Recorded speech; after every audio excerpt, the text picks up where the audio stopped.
आज हम बात करने वाले हैं जीडीपी डेटा की, आईएनआर की और स्टॉक मार्केट की।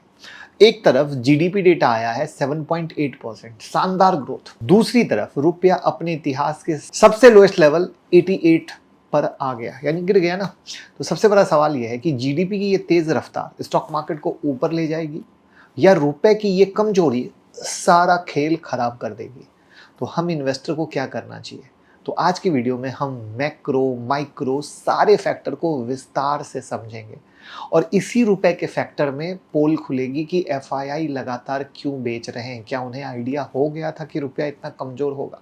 तो चलिए शुरू करते हैं। 4 सितंबर को रात में 9 बजे होने जा रहा है धमाकेदार इंट्राडे और स्विंग स्ट्रेटजी का सेशन।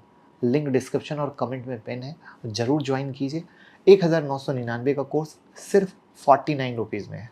सीट लिमिटेड है क्योंकि मेरे पास जूम अनलिमिटेड वाला नहीं है, इसीलिए इसमें हम आपको सिखाएंगे भी, स्ट्रैटेजी भी देंगे, रिवीजन सेशन भी देंगे, प्रीमियम टेलीग्राम में भी ऐड करेंगे।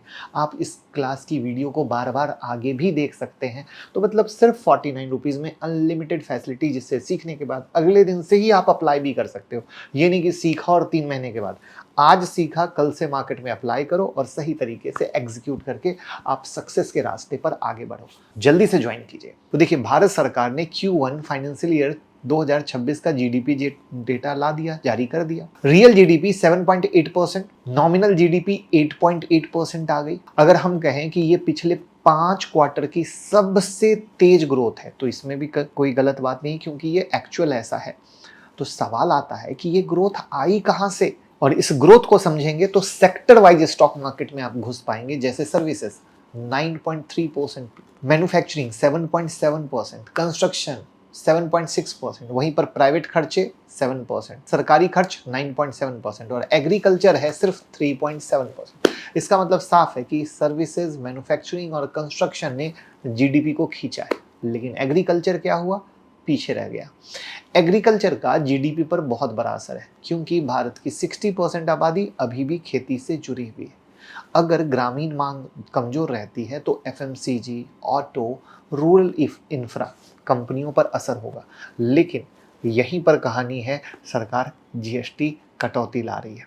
लेकिन यहाँ से ये सीख तो मिल गई कि जीडीपी की हेडलाइन ग्रोथ स्ट्रांग है, लेकिन अंदर से बैलेंस स्ट्रक्चर में नहीं है। स्ट्रक्चर यानी एग्री वाला सेक्टर। अब हम आते हैं रुपए पर। 29 अगस्त को रुपया 88.29 पर यूएसडी तक गिर गया और ये भारत के इतिहास का सबसे लोएस्ट लेवल है। जी हाँ, जहाँ पर जब भी कोई सरकार हो रुपए के बारे में बात करती, एक समय बीजेपी को भी जब सत्ता में आना था तो रुपए के गिरने पर बात कर रही थी। अब वो बात नहीं करती है, ये बात अलग है। तो सवाल है कि रुपया क्यों गिर रहा है? तो कारण है यूएस टैरिफ 50%, एक्सपोर्ट सेक्टर पर दबाव। दूसरा, डॉलर इंडेक्स मजबूत है, एफआईआई पैसा निकालकर यूएस एसेट में निकाल रहे हैं और यहाँ पर मैं एफआईआई वाले मुद्दे पर डिटेल में बात करूंगा। तीसरा कारण, आरबीआई ने 50 बीपीएस रेट कट किया है तो आईएनआर पर और दबाव है, और कहीं ना कहीं क्रूड ऑयल के prices, geopolitical risk, capital outflow, तो ये सब चीजें मिलकर रुपए पर असर कर रही हैं। अब इसके असर को समझिएगा कि कैसे कैसे कहाँ कहाँ असर करती है। तो जैसे इंपोर्ट करने वाली जो कंपनियां होती हैं ना, जैसे ऑयल, इलेक्ट्रॉनिक्स, फार्मा, उसकी लागत बढ़ेगी, महंगाई बढ़ेगी। एक्सपोर्टर को नॉमिनल फायदा होगा, लेकिन टैरिफ ने भैया उनका सारा फायदा छीन लिया। तो शॉर्ट टर्म में, अब ध्यान से सुनिएगा, short term, long term, intraday सब अलग होता है। शॉर्ट टर्म में रुपए की कमजोरी स्टॉक मार्केट के लिए निगेटिव है। साथ ही एफआईआई लगातार बेच रहे हैं और रुपए की कमजोरी की वजह से, अब आप कहोगे एफआईआई क्यों बेचते हो, इसको समझने की कोशिश करना। एफआईआई के लिए करेंसी रिस्क सबसे बड़ा कारण है। एफआईआई डॉलर या अपनी होम करेंसी, यानी वो जिस भी कंट्री से बिलोंग करते हैं उस करेंसी में इन्वेस्ट करते हैं, और जब वो पैसा भारत में आता है तो वो आईएनआर एसेट यानी स्टॉक, बॉन्ड्स खरीदते हैं। लेकिन जब रुपया गिरता है तो उनकी इन्वेस्टमेंट का वैल्यू डॉलर टर्म में घट जाता है। अब इसको एग्जांपल लीजिए कि मान लीजिए किसी एफआईआई ने 100 करोड़ रुपीस निफ्टी में इन्वेस्ट किया। कब? जब $1 80 रुपए का था, मतलब उसका इन्वेस्टमेंट $12.5 मिलियन हुआ। लेकिन अगर 3 महीने बाद निफ्टी फ्लैट रहे और रुपया 88 पे चले जाए तो वो इन्वेस्टमेंट की वैल्यू हो जाएगी $11.36 मिलियन। मतलब 7 से 8% का लॉस सिर्फ करेंसी से आ गया। और यही करेंसी डिप्रिसिएशन क्या होती है, एफआईआई को डराती है, और जो लगातार हो रहा था उसके कारण एफआईआई बेच रहे थे। आई बात समझ में, जो आपको कोई बताता नहीं है, बस यूं ही बातें कर लेते हैं, टीवी वाले यूं ही बतौले कर लेते हैं। ये जो एफआईआई बेचते हैं ना करेंसी कमजोर होने पर, ऐसी चीज़ें या ऐसा यूनिक नॉलेज आपको चाहिए पहले से, तो हमारी यूट्यूब मेंबरशिप जरूर ज्वाइन कर लीजिए। जो लोग ज्वाइन किए हुए हैं दूसरों से बहुत आगे रहते हैं। हर हफ्ते एक वीडियो आती है और लाइव मार्केट में कुछ भी मुझे लर्निंग लगता है वो भी मैं अपडेट करता हूँ। अब जब एफआईआई को लगता है कि रुपया और गिरेगा तो पहले से ही अपनी होल्डिंग बेचकर एग्जिट कर जाते हैं ताकि करेंसी लॉसेस अवॉइड हो। तो जो भी कहानियां चल रही होती है, जैसे हमारे देश में हमारे लोगों को चीज़ें पता होती है, अमेरिका के इन्वेस्टर को अमेरिका के बारे में पता होता है, और ये सेलिंग प्रेशर मार्केट को और गिरा देता है, जिससे चेन रिएक्शन क्रिएट होता है। जो आप देखो, ड्यू टू दैट रीजन आप सुन रहे एफआईआई लगातार बेच रहे हैं। एक गुड न्यूज़ है कि हमारे सारे रिकॉर्डेड कोर्सेज पर 50% का फ्लैट डिस्काउंट चल रहा है। Mobile app Mukul Agrawal download कर लीजिए एंड्रॉयड और आईओएस पर। आप वहां पर जाकर 50% डिस्काउंट में कोर्स खरीद सकते हैं। लिमिटेड पीरियड के लिए है, गणेश पूजा तक। यहाँ पर एक चीज समझिए, एफआईआई हमेशा रिस्क एडजस्टेड रिटर्न देखते हैं। अगर निफ्टी 10% भी दे रहा है लेकिन आईएनआर गिरावट से 8% लॉस हो गया तो उनके लिए नेट रिटर्न कितना रहा, 2% रहा ना। अगर वही पैसा वो यूएस या किसी और स्टेबल करेंसी वाले देश में लगाएंगे तो 4% या 5% या 6% का सुरक्षित यील्ड उनको मिल जाएगा। तो वो एफआईआई इंडिया में पैसा क्यों नहीं डालेंगे, वो इंडिया से पैसा निकाल कर चाहे अपनी कंट्री या दूसरी कंट्री में डालेंगे, बराबर है। साथ में करेंसी वीकनेस अक्सर ये संकेत देती है कि देश में इन्फ्लेशन प्रेशर है। वो दिख नहीं रहा है बट है। आप भी कहोगे हाँ, भले सरकार कह दे कि महंगाई नहीं है, बट महंगाई चारों तरफ है। करंट अकाउंट डेफिसिट बढ़ रहा है या ग्लोबल इन्वेस्टर का कॉन्फिडेंस हिल रहा है, और एफआईआई इन सिग्नल को मैक्रो इनस्टेबिलिटी मानते हैं और एग्जिट करना शुरू कर देते हैं। अब आप इन सारी चीज़ों को मिला लो तो 1 बाय 1 होते चला गया। Due to that reason FII लगातार माल निकाल रहे हैं। और जब यूएस डॉलर स्ट्रांग होता है, यानी रेट हाइक या सेफ हेवन डिमांड की वजह से, तो इमर्जिंग मार्केट की करेंसी गिरती है, जैसे हमारी आईएनआर गिर रही है। ऐसे में एफआईआई अपने कैपिटल को सेफ जगह यानी यूएस ट्रेजरी डॉलर एसेट में शिफ्ट कर देते हैं। बात समझ में आई? तो समझिए या सोचिए कि आप अमेरिका के रहने वाले हैं और वहाँ के इन्वेस्टर हैं। आपने भारत में इन्वेस्ट किया, मार्केट फ्लैट पर आया, तो रुपया गिरने से आपकी जेब में 8% का नुकसान है, जो मैंने डेटा से बताया एग्जाम्पल के तौर पे। तो ऐसे में क्या करेंगे, साफ है बेच के निकल जाएंगे। और यही कारण है कि INR weakness FII selling triggered कर देती है, जो धीरे धीरे धीरे धीरे धीरे धीरे हो रही है। पिक्चर क्लियर हो गई? तो अब हम बात करते हैं जीडीपी वर्सेस स्टॉक मार्केट के रिश्ते की, और साथ में इसमें वो हिस्टोरिकल डेटा दिखाएंगे कि मज़ा आ जाएगा और कोई आपको नहीं बताएगा। बहुत लोग मानते हैं कि जीडीपी बढ़े तो मार्केट भी बढ़ता है, और टीवी वाले करें मंडे ऐसा होगा तो मंडे होगा, बट मैंने कहा था इंट्राडे अलग, शॉर्ट टर्म अलग और इन्वेस्टमेंट अलग है। लेकिन क्या ये हमेशा सच है? तो पहले समझिए पॉजिटिव लिंक को, कि जीडीपी बढ़ता है तो कॉर्पोरेट प्रॉफिट बढ़ता है और स्टॉक वैल्यूएशन बढ़ता है, बराबर। कंजप्शन इंक्रीज होता है तो एफएमसीजी, ऑटो और रियल्टी को फायदा होता है। इंफ्रा बैंकिंग सेक्टर को डिमांड ग्रोथ से फायदा मिलता है। तो ये थे पॉजिटिव साइकिल।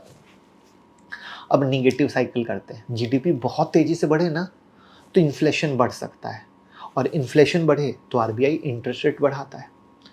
अब इसके साइकिल को समझिए कि इंटरेस्ट रेट अगर बढ़ गया तो कर्ज लेने का कॉस्ट बढ़ जाएगा, और अगर ये बढ़ गया तो कॉर्पोरेट का प्रॉफिट गिर जाएगा, और ये हो गया तो मार्केट गिर जाएगा।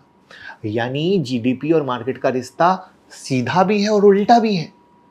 आई बात समझ में? तो इसका अर्थ क्या है कि शॉर्ट टर्म में जो डिसाइड होती है वो मार्केट सेंटीमेंट्स, यानी सिर्फ जीडीपी नहीं और सारी चीजें, लेकिन लॉन्ग टर्म में जीडीपी ग्रोथ ही वेल्थ क्रिएशन का असली ड्राइवर है। अब देखो तीनों पिक्चर अलग हो गई। इसको पहले डेटा से दिखाता हूं फिर और समझ में आएगा।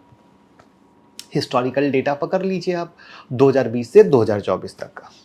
तो पिछले अगर हम 5 साल में देखें तो जब जब जीडीपी डेटा आया उसके बाद निफ्टी 50 ने अगले 6 महीने में कैसा परफॉर्म किया, मैं ये डेटा आपके लिए निकाला। जैसे 2020 कोविड क्रैश, रिकवरी, तो जीडीपी क्या हुई थी, गिर गई थी ना, -23.9%, क्योंकि सब कुछ बर्बाद था। मार्केट में पैनिक सेलिंग आई, फिर ग्लोबल लिक्विडिटी के कारण 40% की रिकवरी दिखी जून से नवंबर 2020 में। तो हमें नहीं लगता कि इस डेटा के बारे में बात करना चाहिए। 2021 वी शेप की रिकवरी थी, जीडीपी में 11% का बाउंस था।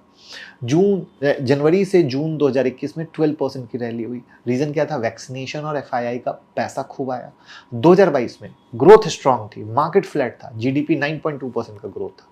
तो जून से दिसंबर 2022 में लगभग फ्लैट रहा। रीजन क्या था, महंगाई और फेड हाइक का प्रेशर। अब हम आते हैं 2023, सॉलिड ग्रोथ, रैली भी हुई, जीडीपी 6.8 से 7.8% के बीच में थी। मार्केट नवंबर 2023 के बाद 19.4% रैली किया। रीजन, मैक्रो स्ट्रांग थे और एफआईआई वापस आए। 2024 ग्रोथ स्लो डाउन हुई, वोलाटाइल मार्केट था, जीडीपी 6.4 से 6.7%। मार्केट Q2 के बाद 5 to 8% करेक्शन दिया। फॉरेन इन्वेस्टर ने पैसा निकाला, वैल्यू करेक्शन। तो अब पहले आप मुझे बताएंगे 2025 में अभी जो जीडीपी डेटा आया, हिस्टोरिकल डेटा से आपने क्या सीखा? मार्केट भले ही मंडे गैप अप हो जाए, बट शॉर्ट टर्म में अप जाएगा या डाउन जाएगा, पहले कमेंट में बताइए, तब मैं समझूं कि आपने क्या सीखा। क्योंकि जीडीपी अकेला फैक्टर नहीं है शॉर्ट टर्म के लिए, वहाँ पे अदर फैक्टर जो सपोर्ट करते हैं वो जरूरी है मार्केट को ले जाने के लिए, जैसे एफआईआई क्या है, इन्फ्लेशन क्या है, मार्केट का सेंटीमेंट क्या है, राइट? सही है ना? तो रिमेंबर, इंट्राडे व्यू अलग होता है, शॉर्ट टर्म व्यू अलग होता है और लॉन्ग टर्म व्यू अलग होता है, कभी मिक्स मैच ना करें। बट सबसे अफसोस की बात है कि मैं जब भी कोई वीडियो बनाता हूँ, लोग उसको बस अपने हिसाब से लेने की कोशिश करते हैं और इसीलिए ट्रेडर या इन्वेस्टर पैसा नहीं कमा पाता है। हर वीडियो में याद रखिए कि कोई भी इंसान जब बता रहा है, उस पे उसका नजरिया शॉर्ट टर्म का है कि लॉन्ग टर्म का है कि इंट्राडे का है। ये चीज को अगर आप ध्यान से सुनेंगे तो आपकी पिक्चर क्लियर होगी और कभी आप गलत ट्रैप नहीं होंगे। अब हम क्या करते हैं, मैक्रो और माइक्रो एनालिसिस इन सब को जोड़ते हैं। तो पहले हम पॉजिटिव पे आते हैं। स्ट्रॉन्ग जीडीपी ग्रोथ 7.8%, सर्विस और मैन्युफैक्चरिंग सेक्टर का बूम, सरकार और प्राइवेट एक्सपेंडिचर स्ट्रॉन्ग है, ग्लोबल इन्वेस्टर अभी भी इंडिया को ग्रोथ स्टोरी मानते हैं, भले ही एफआईआई का पैसा ना आ रहा हो बट मानते हैं। नेगेटिव क्या है, रुपया भैया कमजोर हो रहा है, इंपोर्ट कॉस्ट बढ़ रही है और रुपया कमजोर होना कहीं से अच्छी बात नहीं है। यूएस टैरिफ 50%, एक्सपोर्ट पर चोट है, यानी इंपोर्ट ऐसे फंस गया, एक्सपोर्ट ऐसे फंस गया, सब फंस गया। डेटा से देखा जाए तो रूरल इकोनॉमी पे प्रेशर है, लेकिन जीएसटी कट वेटिंग में है। ऑयल प्राइस बढ़ेंगे तो इन्फ्लेशन का कॉस्ट बढ़ेगा। मतलब शॉर्ट टर्म में मार्केट का पिक्चर अनस्टेबल है, लेकिन अगर रिफॉर्म जारी रहे, एक्सपोर्ट को सपोर्ट मिला, जीएसटी कट बहुत बेहतरीन आए जो ईमानदारी से अगर सरकार ने दिया, तो लॉन्ग टर्म ब्राइट है। और इंट्राडे को मैंने बता दिया, इस न्यूज पे मंडे को जो होना है that is a separate part. तो रिटेल इन्वेस्टर को क्या करना चाहिए? तो देखिए, short term picture volatile high है, तो कुछ भी करें स्ट्रिक्ट स्टॉप लॉस के साथ करें। आईएनआर यानी रुपये सेंसिटिव स्टॉक से दूर रहें या सावधानी बरतें। कौन हुआ रुपया sensitive? Oil, aviation, import heavy based share. Long term investor क्या करें? डाइवर्सिफिकेशन करें। जो स्ट्रॉन्ग बैलेंस शीट वाली कंपनियां हैं उनको चुनें, जिनका हेवी एक्सपोर्ट बेस धंधा आ रहा है यूएस से, उनको अवॉइड करें जब तक टैरिफ की क्लैरिटी ना हो।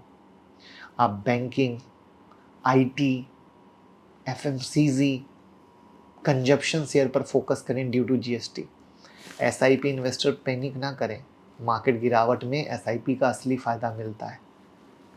और ज़्यादा बाय कीजिए जब डर बहुत ऊपर पे हो। ये एसआईपी है, आप म्यूचुअल फंड में इन्वेस्ट करना चाहते हैं तो गूगल फॉर्म की लिंक डिस्क्रिप्शन में आप जरूर हमारे साथ फिल करें, तो फ्री हम आपका रिव्यू भी कर देंगे और बेहतरीन इन्वेस्टमेंट गाइड भी करेंगे, क्योंकि 21 सालों से म्यूचुअल फंड का एक्सपीरियंस है। उम्मीद करता हूं कि आपका पिक्चर इंट्राडे, शॉर्ट टर्म और लॉन्ग टर्म सब के लिए स्पष्टता के साथ क्लियर हो गया होगा कि भैया हमें करना क्या है। कोई भी कितना भी आपको हाइप दिखाए, सपने दिखाए, आपको मैंने वो सब बता दिया जो कहीं पेड में भी नहीं बताता है। तो इस वीडियो को ज़्यादा से ज़्यादा दोस्तों के साथ शेयर कर दीजिए, जिससे सबका पिक्चर क्लियर हो जाए, सबका डाउट क्लियर हो जाए और सब एक स्माइल के साथ बोले ये हुई ना भाई वाली बात।